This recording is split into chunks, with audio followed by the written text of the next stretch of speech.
Good evening, everybody. Welcome to another episode of Keeping It Real with America's Supermom. I'm excited because I am going to be joined with a guest momentarily, but for right now, the show goes on. Also, just another announcement at 9:30 p.m. Eastern Standard Time, we will be hosting a Clubhouse networking event. So if you are on Clubhouse, we are going to have a room that's talking about networking. And this is with V Team Referral Network. I'm going to be joined with the founder, or, she is associated with V Team. I'm not even sure if she's the founder, but she is now the acting person who uh, does all the magic behind the scenes and sometimes in front of the scenes with getting us where we need to be with the different chapters and just all the things that go on with V Team. So we are going to be hosting a networking event tonight, 9:30 p.m. Eastern Standard Time, and we're going to go on for, no more than an hour. That Clubhouse stuff can be addictive, and I have kids that I have to deal with tomorrow, so I can't be up too late.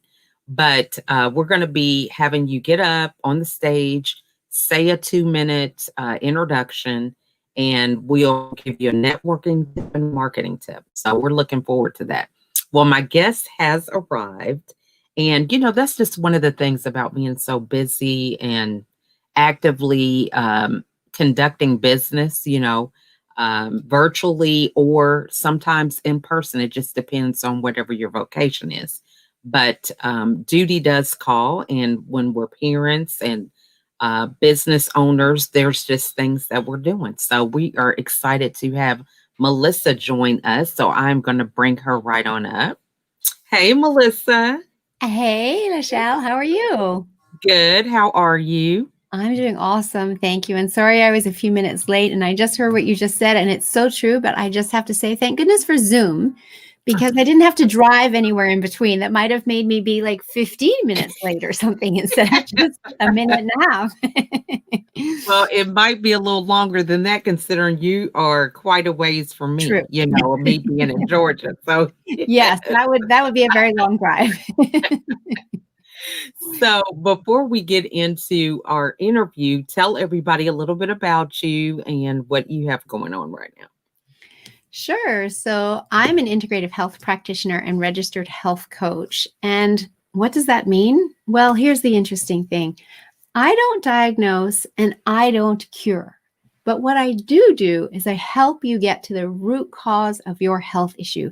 That thing that you've been struggling with and not getting answers to, that's what I help you discover through the power of functional medicine labs that you can do in the comfort of your own home. And also, I run people through discovering their, I can't even talk now. It's the end of the day, discovering their toxic load. And our world is more toxic than it's ever been, with 100,000 toxins having been introduced to our environment since World War II. And that gets inside our body and it bogs down our health, our organs, causes inflammation. Left unchecked can even signal cells to turn on disease. It's kind of like if you leave the trash out on your street for too long and it gets gross and attracts bugs and flies and smells and all that. It's almost as if you've got trash cans in your body that are overflowing, and this is what's happening when our toxic load gets too high. So I help you discover that and empty those trash cans inside your body so that your body can get back to functioning optimally. Okay. Right? How many people are walking around with brain fog and tired, waking up tired, feeling exhausted middle of the day? Maybe they've got aches and pains, and maybe they're blaming it on age. But guess what? It's not about age. It's about what's going on inside your body, and we can reverse this. I was just talking to V Team about turning back time, and that got people starting singing the song. So I love this work because when we discover the toxic load and when we also figure out the imbalances, we can bring the body back into balance. And then it heals itself, just like it does a cut finger or a broken arm. And at that point, you've got way more energy. You feel fabulous. Life just is easier in more flow. You get more done. And doesn't everybody want that? Absolutely. Especially now, it's a new year and they're tired of being in the house and they're like, look, can this virus go away? What can Yes. I do? They want to be more proactive with their health. So, Mhm. what are some Mhm. things that, kind of get us in this state where we have this toxic load? Because, what are the things that we're doing wrong before we can figure out what we need to do to improve it? So, part of that, it's not really anybody's fault. These toxins are in our waterways, they're in our airways, they're in our food. And yes, we might be able to make more choices or better choices, but the Mhm. reality is that we can't avoid the toxins altogether. So some better choices that we can be making is we can absolutely, choose to be drinking filtered water and potentially have filters in our house on our taps and in our shower systems. And we can be choosing to eat more organic food, and we can be choosing to better wash the food that we're eating that isn't organic, or even washing organic food because it still gets toxins on it that blow over from the other farms that are using pesticides, right? Mhm. And we can be choosing better choices in terms of what we're using on our skin, our body lotions and soaps and shampoos in our hair and makeup, etc. Because so many of these things have tons of toxins in them. In fact, the average woman walks out of the house every day after having put 126 toxins on her body. Wow. 126. And the problem is when it goes into our skin, our liver doesn't even get a chance to detox it. It literally goes straight into our bloodstream. So Mm. think about that, because there are now many companies that are coming out and offering wonderful products that don't have any toxins in them that you can literally eat. I make my own deodorant, I can make my own toothpaste, and I do. And when you know what's in it, some coconut oil and some cornstarch and some baking soda and some essential oils for fragrance, Mhm. you could eat it. I'm not going to, but at least I know exactly what's in it, right? Mm. And, there's so much aluminum in many things, including deodorants and our tap water and our cookware, etc. And that is a very common metal that I see on labs that I run that people have a high toxicity level of. And so we need to then do a heavy metal detox to get that out. Another one is mercury. And that's, there's high mercury fish for starters, but there's also fillings that people might have had in their mouth since childhood. And how many fillings does someone have that if it's the old mercury fillings, that could be causing problems inside your body right now? And we need to help you detox that and potentially have those fillings removed. But getting them removed needs to be done by a dentist that is fully trained in removing them safely. Mm. Very So, interesting. so rather than have people trying to avoid all toxins entirely, Mhm. instead, what I do is I help people detox from the point that they're at. So I meet every client where they're at. Mhm. And then from there, we set up a regular ongoing quarterly detox that's of less time, because we know the toxins are going to keep coming in. So we want to make sure we keep getting them out. And then monthly, they might do a 1 day reset, which I have my shaker bottle here because Mhm. today is my 1 day reset in my month of January.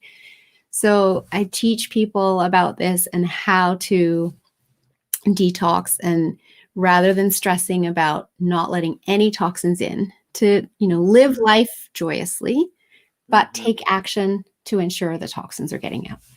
Wow.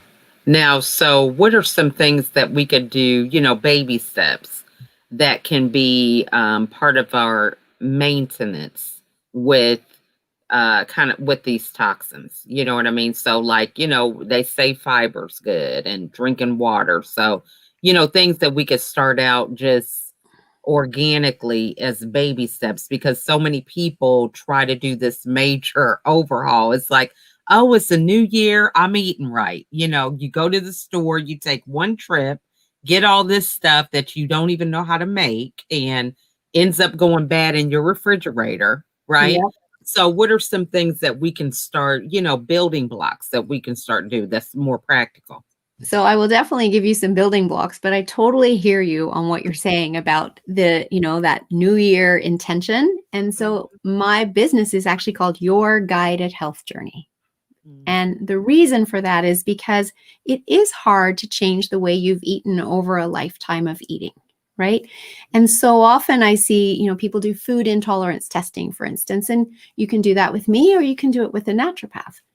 When you do it with a naturopath, they'll tell you your results, and then you're on your own to figure out how to cook with the ingredients that you're allowed to eat versus the ones you're not.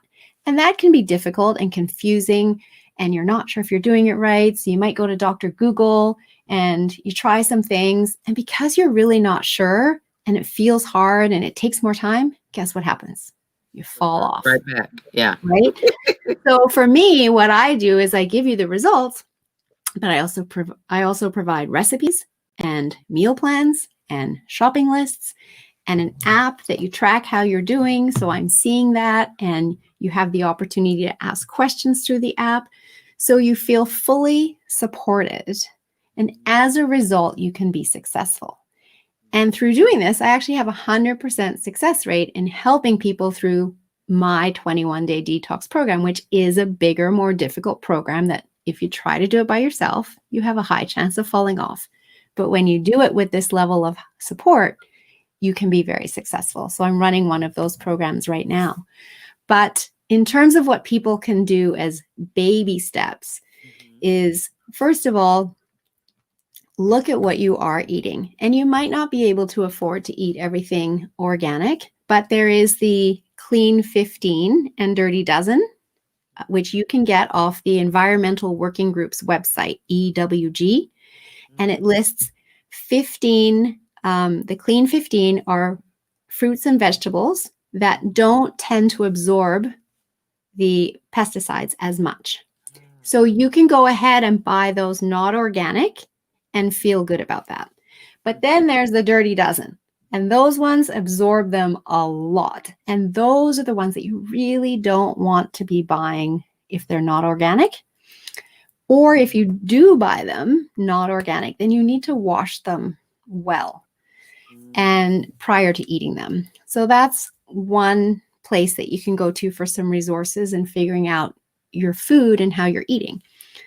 Another one is to cut back on processed foods, because a lot of processed foods have chemicals in them to add shelf life time so that they last longer in the store and there's less, going bad on the shelves and losing money for the manufacturer. So skipping processed foods, there's also a lot of sugar in them, and sugar is quite toxic and a toxin in our body as well. So that's another place that you can be looking to, cleaning up your diet a little bit there helps with cleaning out toxins. Looking at the products that you are using in your shower and for cleaning your body, but also the ones you're using for cleaning your house. And there's many companies now producing environmentally friendly cleaners for both personal use as well as keeping your house clean. Companies that I know of that I like are Young Living as well as doTERRA. There's also Beauty Counter for when it comes to personal products and makeup, etc. for women. I like to use the Jane Airedale makeup. So there's a number of options out there to get really good quality products that are all natural. So then you're not adding any toxins onto your skin. As you said, fiber is very good at pushing toxins through. So I like to start my day every day with a flaxseed cocktail. After being asleep all night, we're dehydrated anyway, right? So we need to get up and hydrate. So I start with 8 ounces of warm water and a tablespoon of ground flaxseed.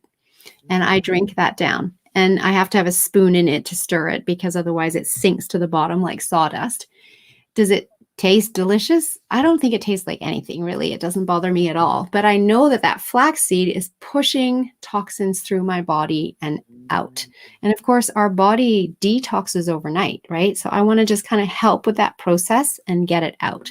And that good fiber helps the body create good, healthy stool to get out of the body, right? Hydration is really important. And most of us just don't drink enough.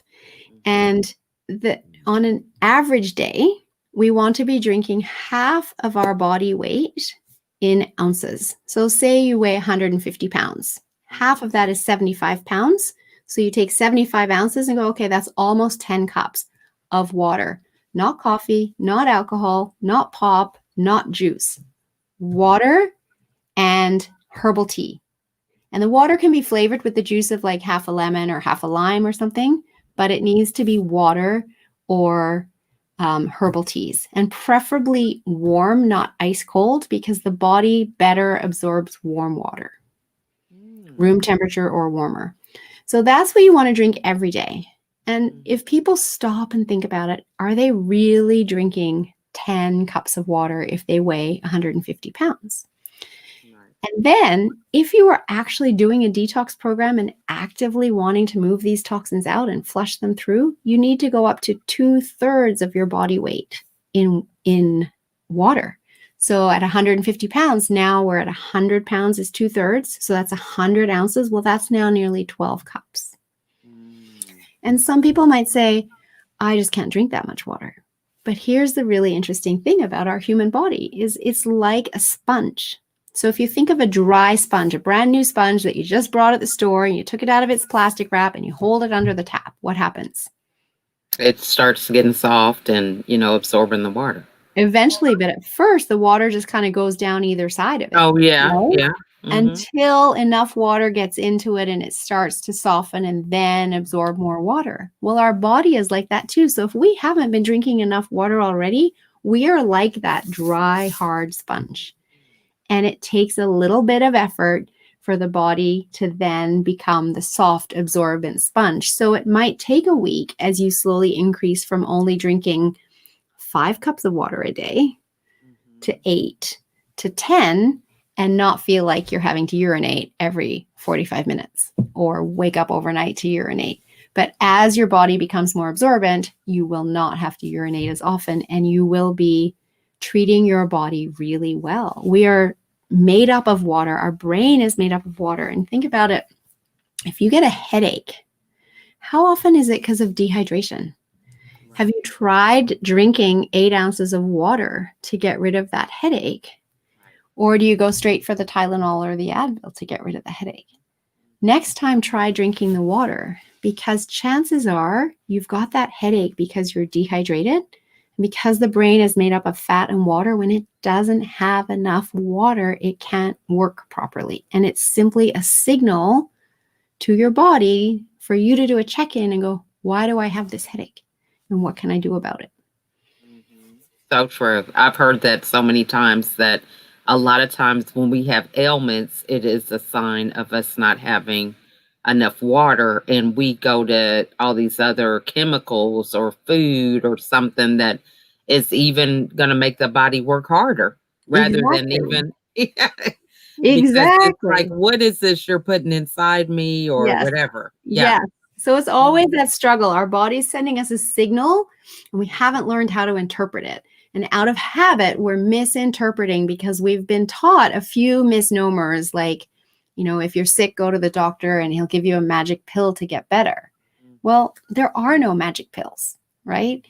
And take a step back and really check in with yourself. What is going on right now? Am I stressed out to the max? Am I short on sleep? Did I stub my toe? Like, what could it be that is triggering this? Have I overeaten?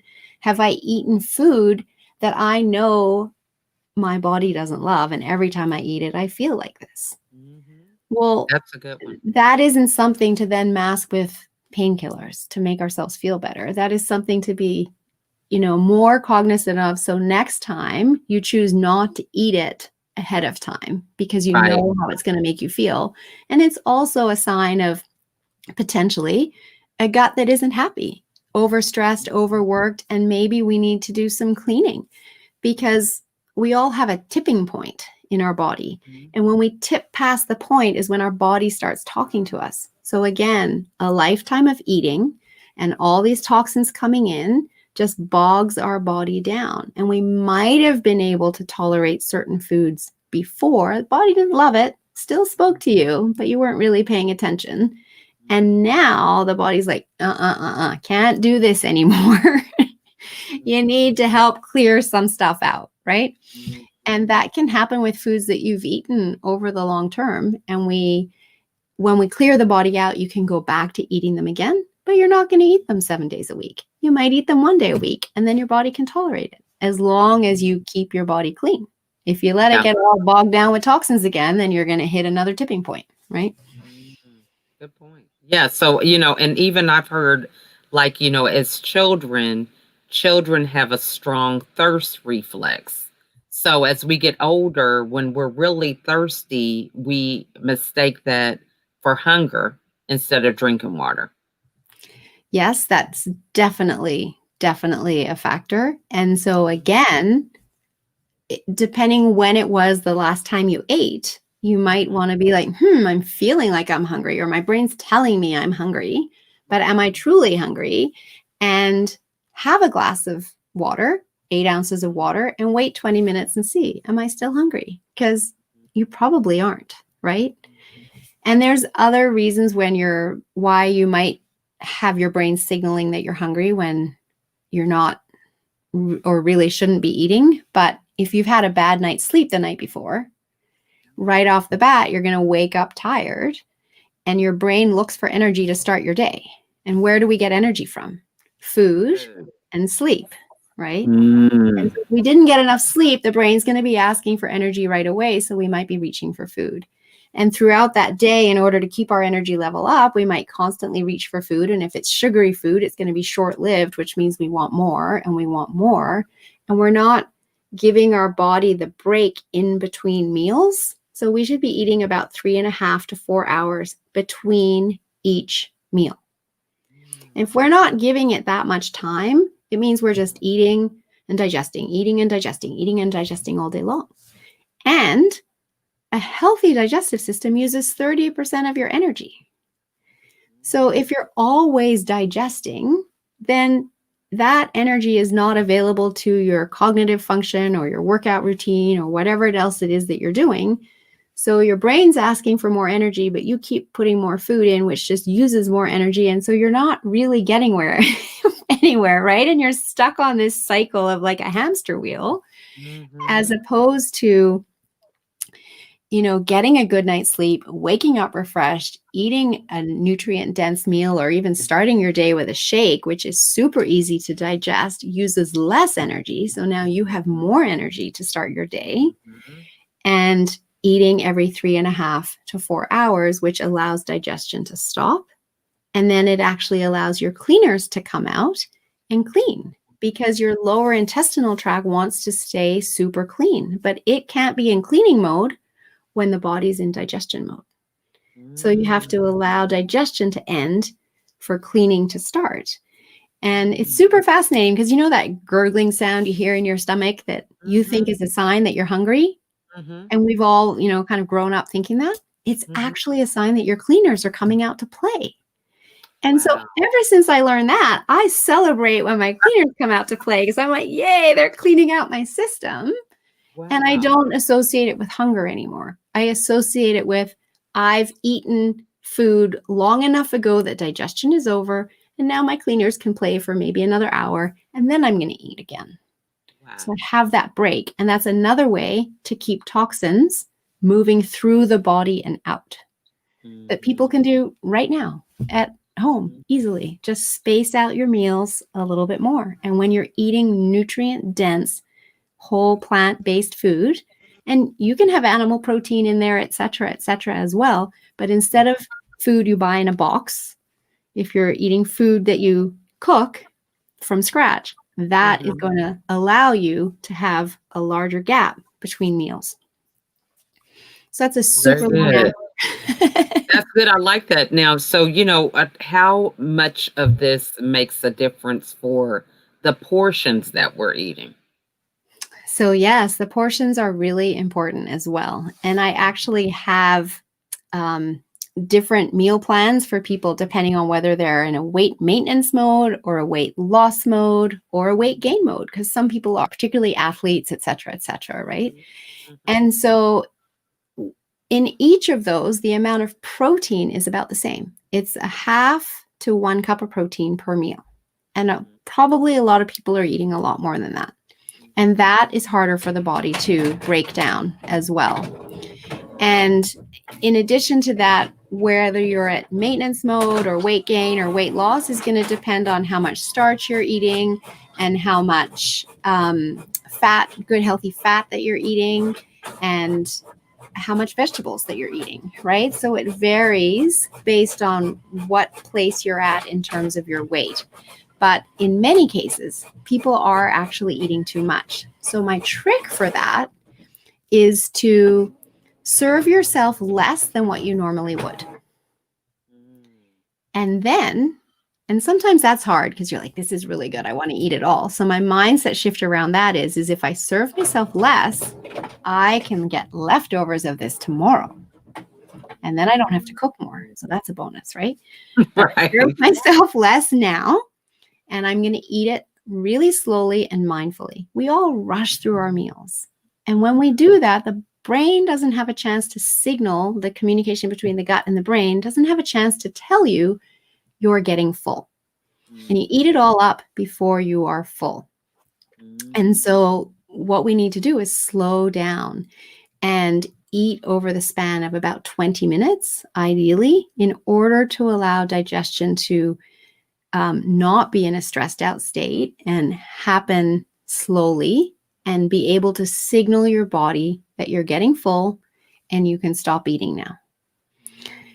And then when you're done eating, you should be like, if you think of it on a hunger scale or a fullness scale, I should say, from 0 to 10, you want to be at about a 7. Mhm. 10 is overstuffed. 10 is rolling around on the couch with your pants undone after Thanksgiving dinner. We've all been there, right? Mhm. That is what we don't want, because that is a bogged down digestive system that is Mhm. taking all of your energy, which is why you're rolling around on the couch feeling like you can't do anything else, right? So you want to eat to about a 7 on this scale of 0 to 10, because that's eating for energy. That is where your digestive system can manage the quantity of food that you've eaten, and you're going to feel good after having eaten it. And when you stop at that point, your body, even though you've stopped putting food in your mouth, your body is Right. still digesting, right? So at that point, you're still going to feel like you get a little bit more full after stopping at that point. And you want that to happen because that's when you feel satiated. So what I recommend is you serve yourself a little bit less. You take about 20 minutes to really eat it mindfully, enjoy the flavors, enjoy the aroma, enjoy the texture in your mouth, enjoy the colors. And when you're finished eating it, look at the clock and wait 20 more minutes before you decide if you're truly still hungry. Because chances are, by the time your body's gone through more digesting, you won't be hungry and you won't need any more and you'll be fine. And if you eat more, you're actually going to end up in that 9-10 range of being overstuffed. Okay, that's good advice. Now, I've heard somewhere, and I don't even know, how true it is about, eating and drinking at the same time, something about that not being um Right. complimentary or something. Yeah. So, can you speak to that? Yeah. So you want to drink up to about half an hour before a meal Mhm. and at least 1 hour after the meal. And the reason for that is first of all, digestion starts in the nose. So if you're starting to prepare the meal, you're smelling the flavors and your brain is switching on, realizing, oh, food's coming soon. So I'm going to start switching on stomach acid production to break down the food. And I'm going to turn on salivary enzymes and to get the whole digestive system going, right? Mhm. If you drink water at that point, you just start diluting all of that. So drinking water up to half an hour before your meal is ideal. And then you eat your meal without having anything to drink. And then after an hour after you're finished, because digestion will mostly have finished by then. There's some things that will take longer, but that first part, certainly the salivary enzymes and the stomach acid will have completed their job. And so you're not diluting it. Interesting. Had no idea. So that's good. All Yeah. right.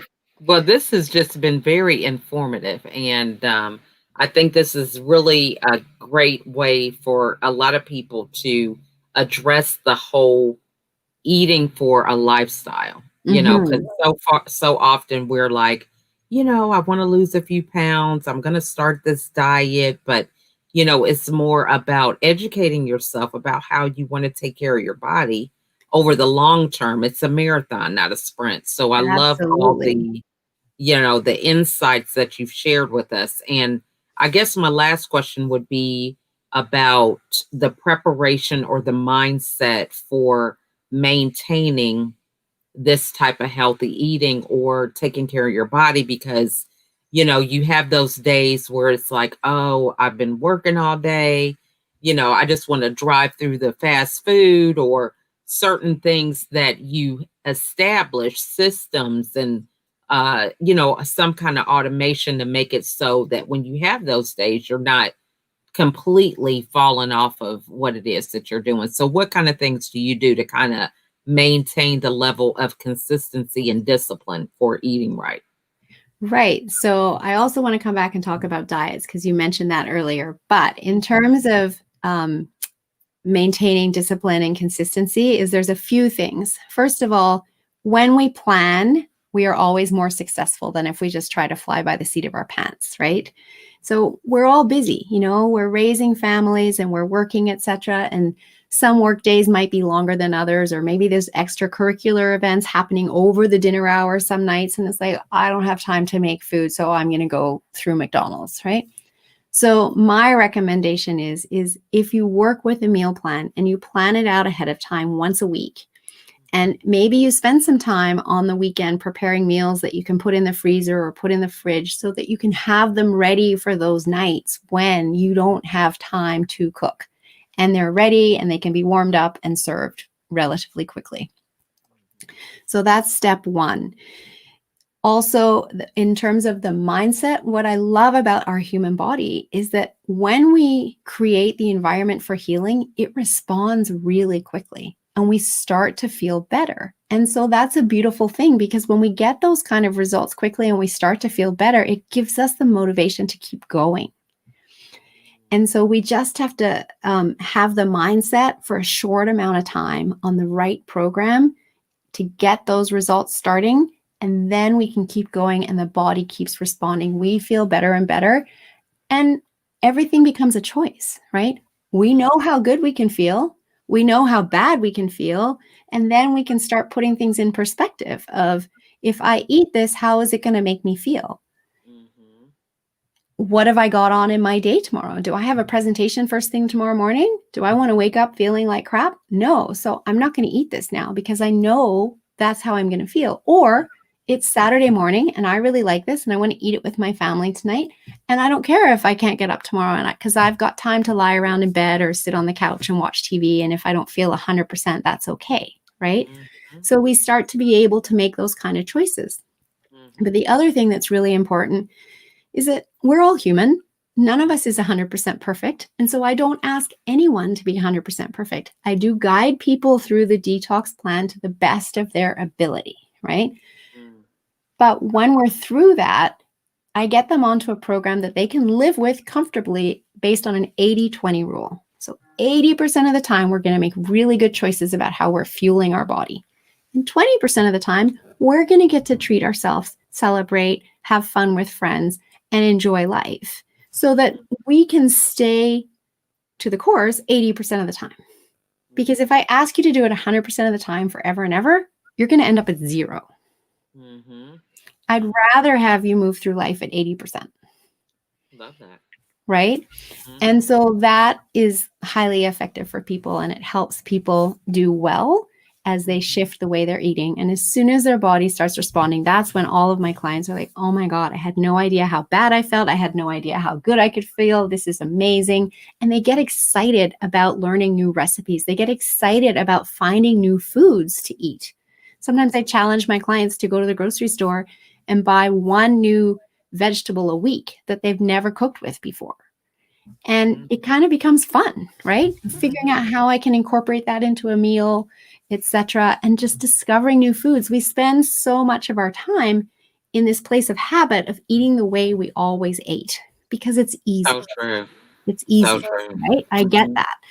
But mhm. I try to get people out of that and into a way where they're eating for the way their body wants them to eat. So they're serving their body and serving their future health. Nobody wakes up hoping to be diagnosed with a disease. Right.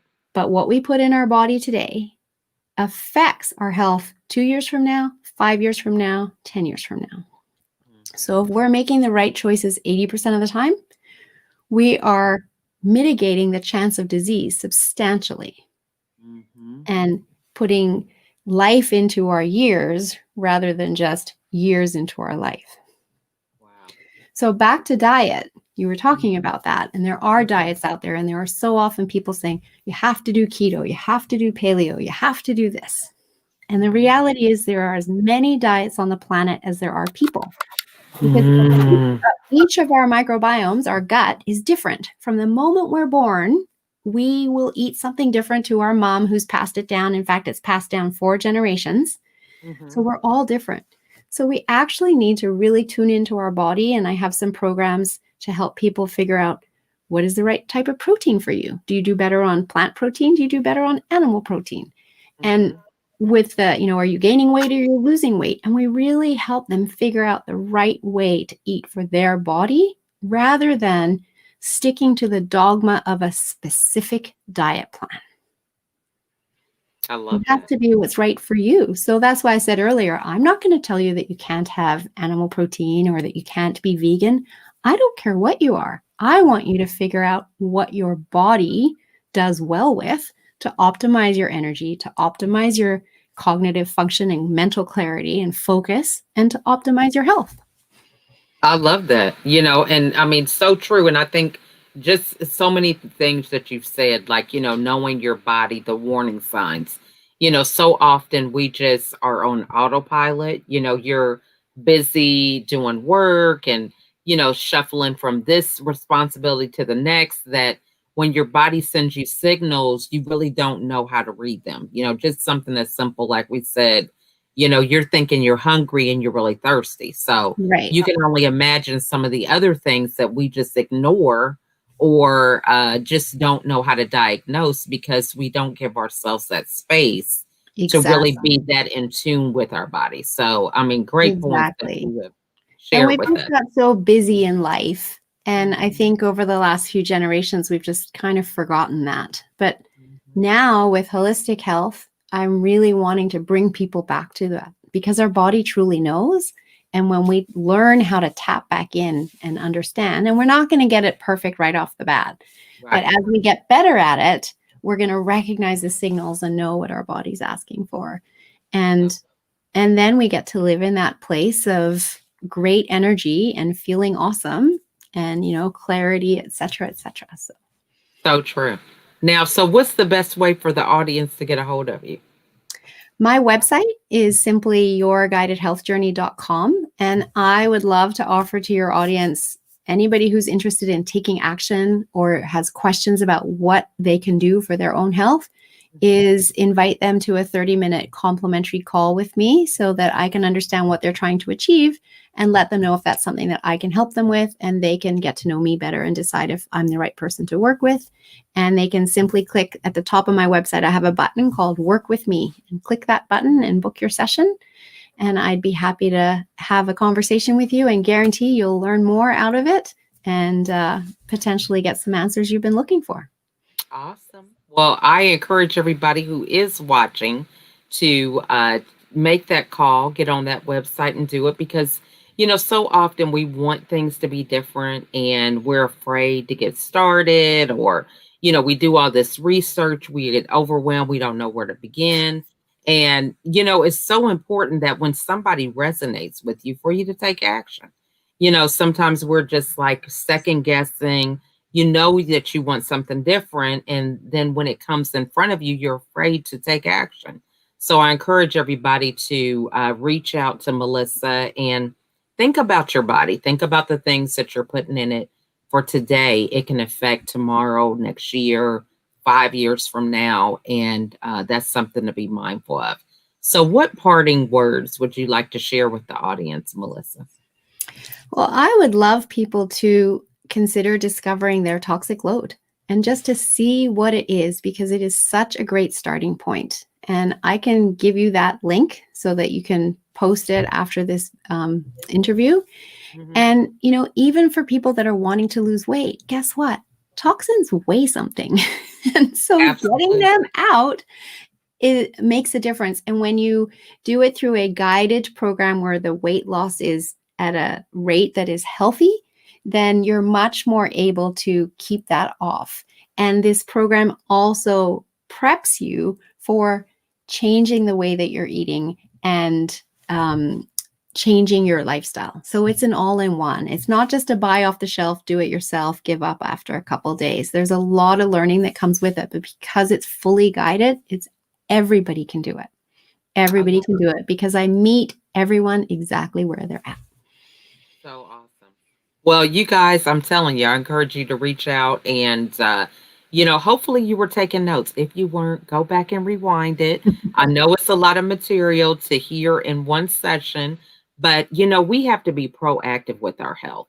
It's not the right time to always start seeking information when you're already sick. One, you don't even have the energy to fight like you can when you're stronger and more healthy. So, we want to be proactive about that. And it's not always just physical things, it could be mental, like she said, brain fog and different things that could be going on. So I challenge you all to think about starting 2021 on a different note where you are ready to be proactive and get involved and actively take care of your body and the things that you're putting in it. So, thanks again, Melissa, for sharing your nuggets of wisdom and looking forward to more collaborations. This is actually Melissa's second time being here with me. So I'm looking forward to us collaborating in the future and continuing to help people to eat and have their bodies be better versions every day. I love that. So, yes, Mm. thank you very much for having me. And I heard you talking about Clubhouse at the beginning. So, I'll Yeah. join you in there sometimes too. So, I definitely look forward to further collaborations. And I just want to get this message out to the world. People Mhm. need to know that they can be 100% empowered in their health. And you're so right about being proactive and learning how to look after your health before you get sick. Because once you're sick, you're already feeling blah and you don't have the energy to do it. Mhm. So true. Well, thank you guys so much for watching this episode, and we will be back with a new one in the morning. But until then, we just want to wish you a wonderful evening and think about the things that you're putting in your body. So, have a great night, and thanks again, Melissa. And we'll see you guys tomorrow. Bye Thank for now. you. Bye. Bye.